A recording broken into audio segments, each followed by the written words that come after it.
as gang violence continues in some communities, residents are fearing for their lives. Self-imposed lockdowns have become a familiar sight in some of these communities, and this comes as communities in Westbury are still reeling from the deaths that followed after the killing of a gang leader. And this isn't the only community plagued by gang violence. Let's now speak to community activist Kevin Koopman, Roegshanda Pascoe, anti-crime activist, and we also have TJ Masilela, Gauteng Community Police Forum Board Chair. Thank you so much to you all for your time. Let me begin with you, Mr. Masilela. You've seen the situation in Westbury. Describe to us what's happening now. How are people feeling?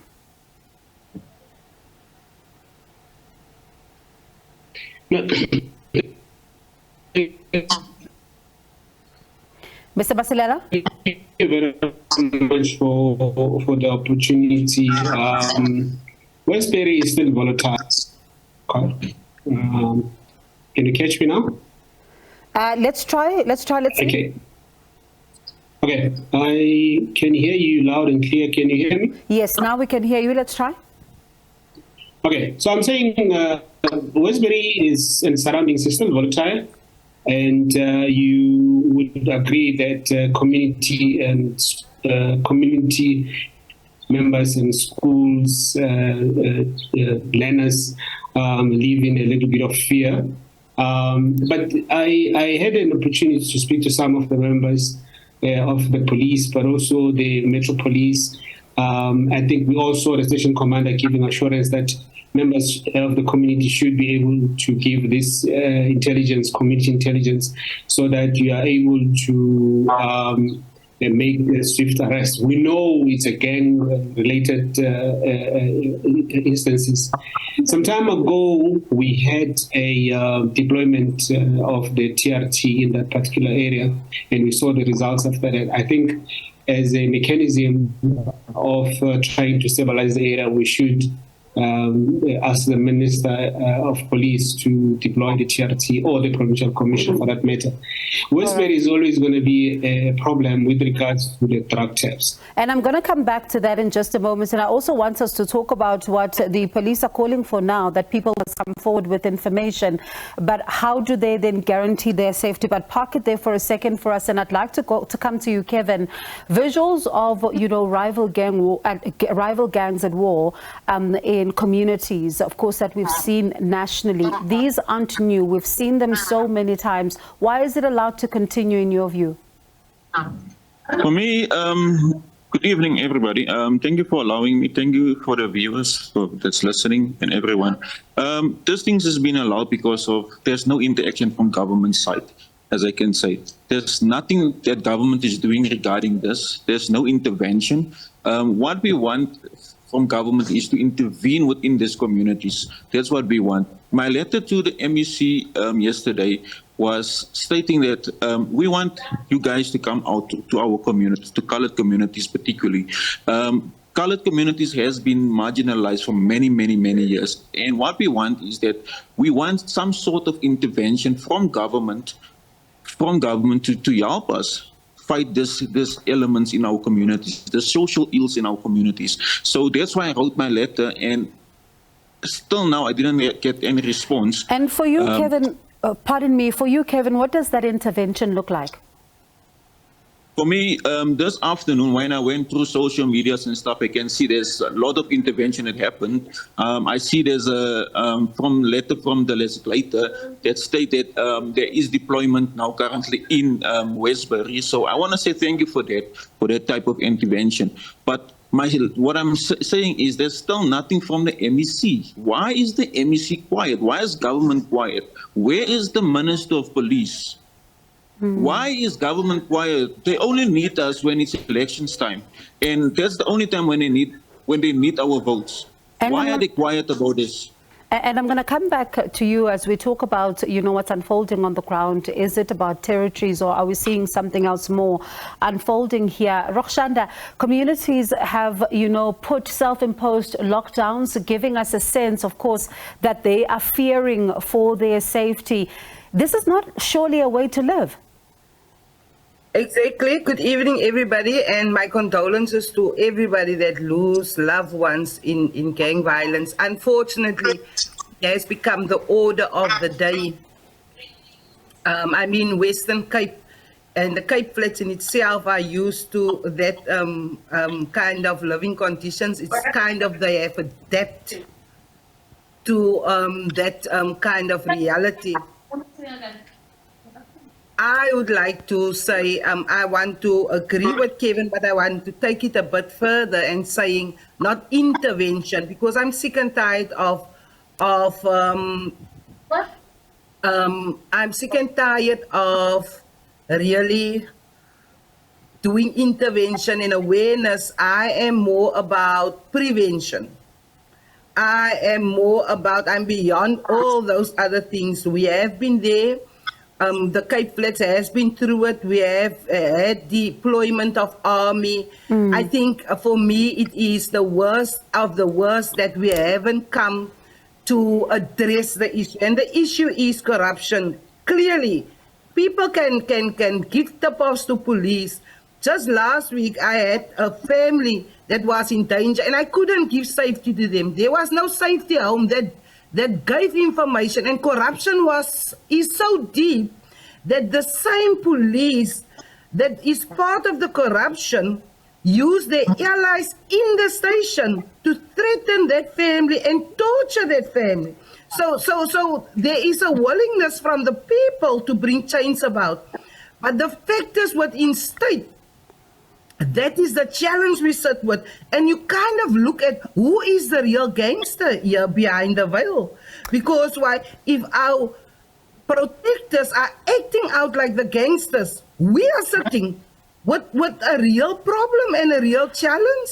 And because we are not fighting the gangs and the children on our streets that are creating havoc, we are resisting those that need to protect us. And that for me is the danger that we are walking on as people. And Roegshanda, this is, you know, when you talk about this particular situation of also those who are blowing the whistle coming under threat here, this is not the first time we keep hearing about this. I mean, I remember at some point there was that Khayelitsha Commission of Inquiry, which sat and it was looking at what was going on. There was under-resourcing when it comes to policing, but also this issue of whistleblowing also coming under the spotlight. So we are not feeling the impact of these recommendations that were made then post that, if anything that you say is to go by.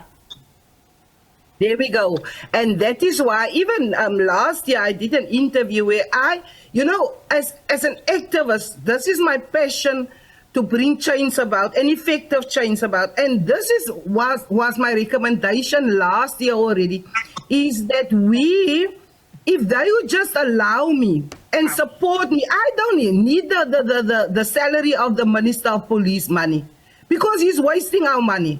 He's wasting our money with all those that are in cahoots with him. I am saying let's have lasting, effective results, and I'm saying the perpetrator is also a victim. The perpetrator is also a victim, because while all of those young men running with guns and shooting crazy in our communities, they were bullied, they were on schools, they went hunger. There is this dysfunctional families and the impact of trauma with the no hope coming from a government that does not care about. And I want to emphasize on what Kevin is saying, is that, you know, I feel that the colored communities are the lost communities. They always have to fight to be seen, to be heard, and find a passage to come through. And I'm going to come back. An answer. Pardon me, I'm going to come back then, Roegshanda. Let's go to TJ. You know, one of the things that you say that is that police are saying that they need people to come, you know, and work with them in order to be able to really rid the streets of what they are seeing in terms of this particular violence. But this is a community that has been complaining. When you read some of the reports, they say that the Sophia Town police station is not doing anything for them. Police are not there, not visible. So how do they begin to trust that they'll be protected? Okay, now, you know what, let's also not forget basic parenting, because we want to shift everything and put it to government. The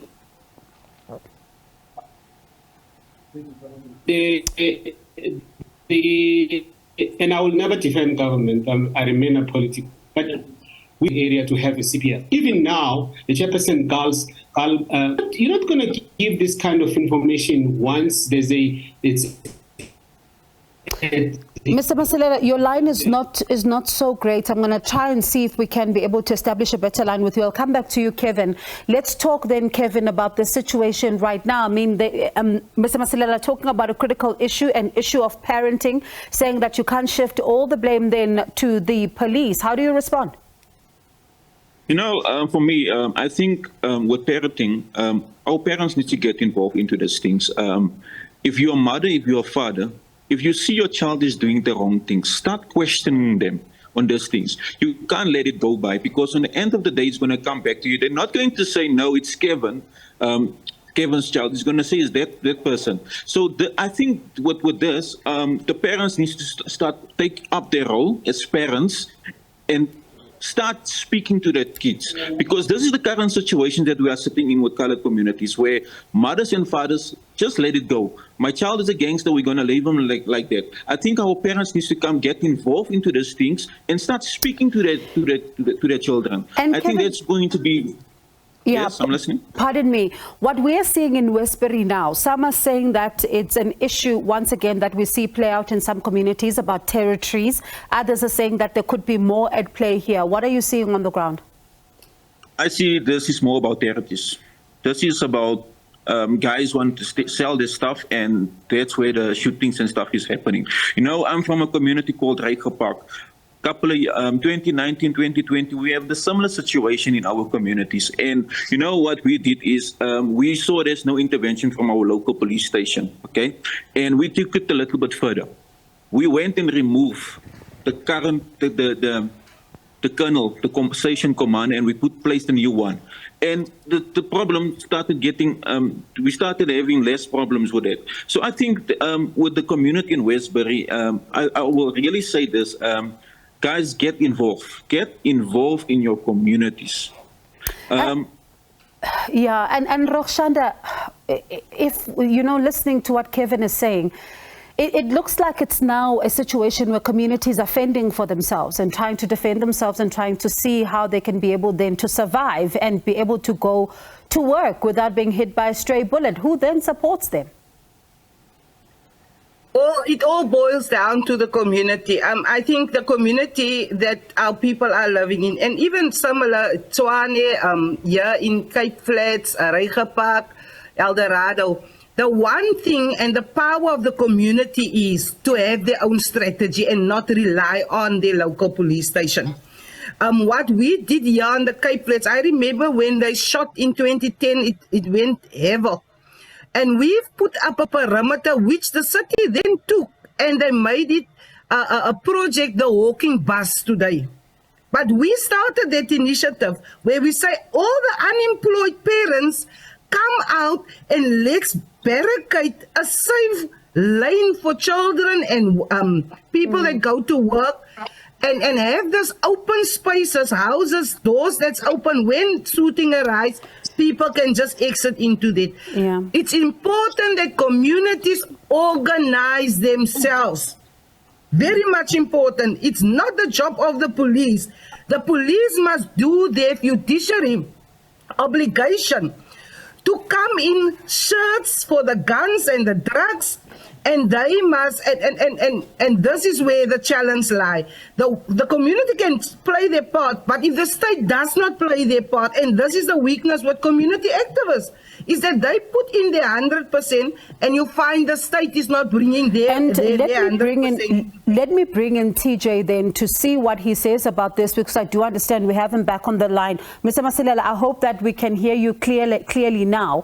The fingers seem to also be pointing at police. They're saying that yes, they do agree that communities definitely must work together. They need to do this, but there does need to then be a pulling from the police's side as well. And it does look like things may not be going as smoothly as they should. Are they failing?